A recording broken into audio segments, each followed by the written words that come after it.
तुला नाही तू रुपये देणार नाही मी कधी खर्चायला तुला. हो दादा ते बाबा पाहिलं का? काय झालं?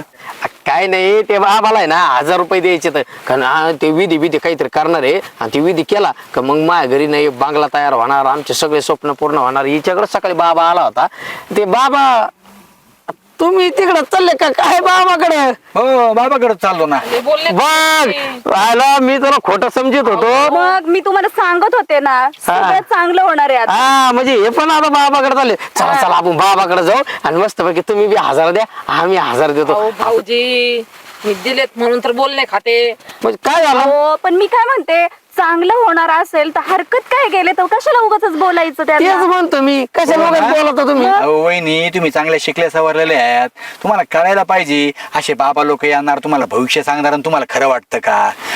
अहो मला सांगा तो भविष्य सांगतो आणि तो रस्त्याने हिंडतो का?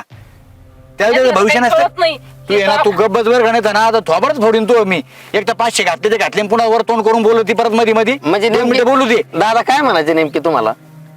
अरे मला तू सांग आपण आपलं कष्ट करून आपलं घर बांधणार का तो बाबा बंगला देणार आपल्याला? का ते पैसे आणून देणार आहे का आपल्याला? हे धरा 10 लाखानं घर बांधा तुम्हाला. अरे बाबा आपण आपल्या कष्टाचे पैसे त्यांना द्यायचे आणि तो बाबा काय करतो ना तुम्हाला दाखवतो ना त्या पैशाचं. त्याशिवाय तुमचे डोळे उघडायचे नाही. हा अरे पण तुला कळायला पाहिजे. तू बायाच्या नादी लागला लगेच चालला 1100 रुपये द्यायला त्याला. अरे असे विधीन ते काही खरं असतं का रे?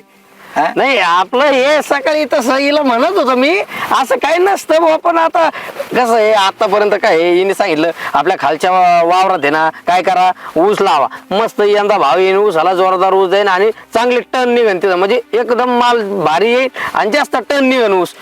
बाबा काय खुरपाला येणार हे का दार धरला येणार आहे? नाही मला सांगायचं काय हिचा प्रत्येक प्लॅन प्रत्येक आयडिया सक्सेस झाली. म्हणलं हे बाबाची बी होईन आणि बांगला होईन एवढाच विषय. मग मी तेच बाबा म्हणते. तिथं टेक्निक होतं तिला कळलं तिने तिथे कष्ट घेतले तेव्हा तिने सांगितलं शेत आपलं राबलो आपण शेतामध्ये तेव्हा पैसा निघाल ना आपल्याला. आणि असं आम्हाला तर सांगितलं भाऊ होणार आहे. बोल बघितलं का बाळ होणार आहे म्हणून बाबाला 500 दिले.